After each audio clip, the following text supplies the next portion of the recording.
आज की कहानी की शुरुआत होती है एक कपल को दिखाते हुए जिनके इरादे कुछ ठीक नहीं लग रहे हैं देखने से। दरअसल आज इन दोनों का प्लान है ग्रोसरी स्टोर को लूटने का, जिसके लिए पूरी तैयारी के साथ है। हालांकि जब पूरा स्टोर लूटने के बाद भी जोडी का मन नहीं भरा, क्योंकि उसने कैशियर के पीछे रखे एक बॉक्स को देख लिया और जिद करने लगी कि उसे खोलो। लेकिन वो कैशियर उसे आगाह करता है कि उसमें वो नहीं है जो वो उससे चाहिए, इसीलिए उसे मत खोलो। लेकिन जोडी के मन में लालच था, इसीलिए उसने उसे खोल दिया। तभी एक गोली की आवाज आई। हम सीधा पहुंच गए एक वीराने जंगल में, जहां एक सहमी सी अकेली लड़की जो न जाने कब से यहाँ भूख के कारण भटक रही है। आगे पीछे उसके कोई नहीं था, न जाने क्या हुआ था उसके साथ अतीत में जो अभी इस हाल में है वो। लेकिन फिलहाल अभी उसे अपने सामने एक लकड़ी की झोपड़ी दिखाई देती है। वो फौरन उसके अंदर चली गई, जहाँ समांथा को खाने से भरा एक बैग दिखा। जो कुछ भी था उसके हाथ लगा, उसे वो खाना शुरू कर देती है। लेकिन तभी बाहर से किसी की डरावनी आहट सुनाई दी।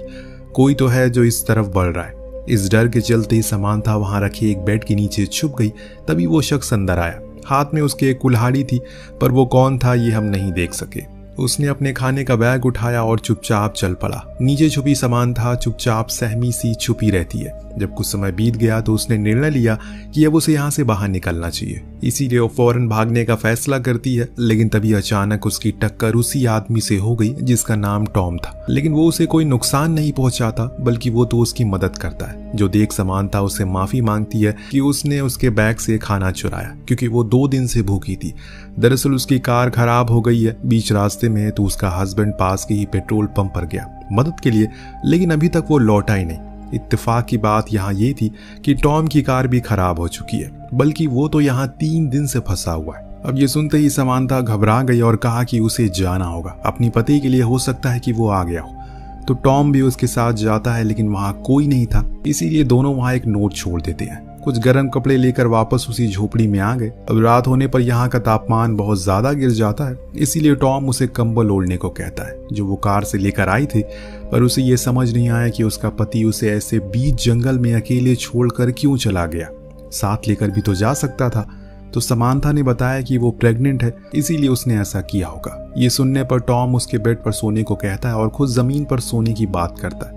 सोने से पहले उसने उसे पीने का पानी दिया, जो कि वो पास में बह रही एक झील से लेकर आया था। लेकिन अजीब बात यह थी कि अगले दिन जब वो वापस गया तो वो झील का नामो निशान ही नहीं था। पर इन्हीं उलझन भरे सवालों को लेकर दोनों सोने के लिए चले जाते हैं। बीच में समांथा को एक बुरा सपना भी आता है, जिससे कि सुबह उसकी जल्दी आंख खुल जाती है। लेकिन आसपास उसे टॉम कहीं दिखाई नहीं देता। बाहर गई तो उसे एक सफेद बालों वाली लड़की बेहोश पड़ी मिली। फौरन वो उसे लेकर झोपड़ी के अंदर आई। इधर टॉम अपनी कार में से कुछ फ्यूल निकालता है ताकि वो उसे समांथा की कार में डाल दे, जिससे वो लोग यहाँ से निकल सके। इधर इस तरह उस सफेद बाले वाली लड़की को होश आता है। तब हम पहचान पाते हैं, अरे ये तो जोडी है, वही ग्रोसरी स्टोर पर चोरी करने वाली लड़की। पर ये यहाँ कैसे आ गई? अब जब उसने समांथा को देखा, सोचा कि ये कोई गलत औरत है और ये जगह उसी की है। तो समांथा ने उसे पूरी दास्तान बताई, लेकिन अब भी उसे उस पर यकीन नहीं हो रहा है, इसीलिए गुस्से में वो झोपड़ी से बाहर चली गई। इस दौरान टॉम फ्यूल लेकर आ रहा होता है तो अचानक 2 बारी गोली चली, जिससे वो इतना ज्यादा डर जाता है कि उसके हाथ से वो फ्यूल गिर जाता है। उसने आवाज लगाई, क्या कोई आस पास है? पर यहाँ कोई नहीं था, इसीलिए वो वापस आ गया। उसने एक अनजान लड़की को समांथा के साथ देखा, जो असल में जोडी ही थी। उसने बताया कि उसके बॉयफ्रेंड के साथ उसकी लड़ाई हो गई, इसीलिए वो उसे यहाँ अकेला छोड़कर चले गया। पर अब उसे घर वापस जाना है। उसकी बातें सुन टॉम उसे यहाँ रहने के लिए मान जाता है, पर बदले में उसे भी उनके कामों में हाथ लगाना होगा। नेक्स्ट डे समांथा और उसमें अच्छी बातें होती है, जिससे कि अब उनमें दोस्ती भी हो जाती है। पर वहाँ टॉम की तो परेशानियाँ खत्म ही नहीं हो रही है। वो नोटिस करता है जितनी दूर वो अपनी लोकेशन से जा रहा है, उतना ही वो उसके करीब होता जा रहा है। यानी कि बार बार वो लौट कर उसी झोपड़ी के पास आ जाता है, जो चीज उसे बहुत ही अजीब लगती है। और इसीलिए वापस इन दोनों के पास आता और कहने लगा, ये जगह ठीक नहीं है, हमें यहाँ से चलना चाहिए। पर मुझे एक बात जाननी है, असल में तुम लोग जा कहाँ रहे थे और ये जगह कौन सी है, यहाँ किसी को पता है? तो समांथा ने कहा कि उसके पति ने बताया कि ये न्यू हैम्पशायर है। पर जोडी कहती है जगह तो डकोटा है। तो वहीं टॉम कहता है कि वो लॉस एंजलिस वाले रूट पर था।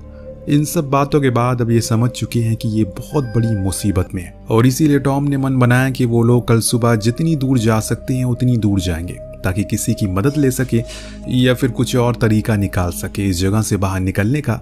रात होने पर जोडी और टॉम दोनों एक साथ एक बड़ा ही अजीब सपना देखते हैं। जिसमें उन्हें कोई इंजेक्शन लगा रहा है, और कुछ इसी तरह का समानता का भी था जिसमें वो दर्द से कर्रा रही है। खैर सुबह हुई तो ये लोग अपना सामान समेट कर चलना शुरू करते हैं। समानता और जोडी के बीच बातें होती है जिसमें वो उसे अपने अतीत के कुछ पन्ने साझा करती है, जैसे कि उसकी माँ उसे जन्म देते ही मर गई, तब से वो अनाथ आश्रम में पली बड़ी है। तभी अचानक उसके पैर पर एक चीज टकराई और वो गिर पड़ी। उसी समय उसके जेब से पैसों की गड्डी गिरी, जिसे देख टॉम अचंभित हो गया और जल्दी ही पूछा कि इतने पैसे तुम्हारे पास कहाँ से आए। जवाब में कहा कि ये उसकी खुद की सेविंग है जो उसने अपने बॉयफ्रेंड के साथ रखी थी, पर जाते टाइम उसने उसे ले ली। तभी समानता की नजर उसी चीज पर पड़ी जिसे जोडी टकराई थी। ये एक हैंडल था। जब टॉम ने अपनी कुल्हाड़ी से उसे तोड़ा तो वो असल में एक जर्मन बंकर होता है जिसके अंदर सारी जंगी सामान रखे थे और कुछ कैन फूड भी थे जिस पर नाजी आर्मी का सिंबल बना था। यहाँ समानता बताती है कि उसके पिता पहले युद्ध लड़े थे, इसीलिए उसके घरों में ऐसे सामान काफी आते जाते रहते हैं। टॉम उन सभी कैन को बाहर लाता है और फिर दोनों को लेकर बाहर आता है, लेकिन परेशानी की बात ये थी कि ये फिर उसी केबिन के पास आ गए थे। अब इनके हिसाब से तो ये सीधा चल रहे थे, पर शायद इनके हिसाब से कुछ भी यहाँ चलने वाला नहीं है। अगले पल हम देखती हैं कि तीनों ही डिनर करते हैं। दिन दोनों लड़की आपस में बातें करती होती है तो जॉडी समानता से सच कह देती है कि वो चोरी करती है क्योंकि उसके अलावा उसके पास कुछ करने को नहीं है, वो पढ़ी लिखी नहीं है।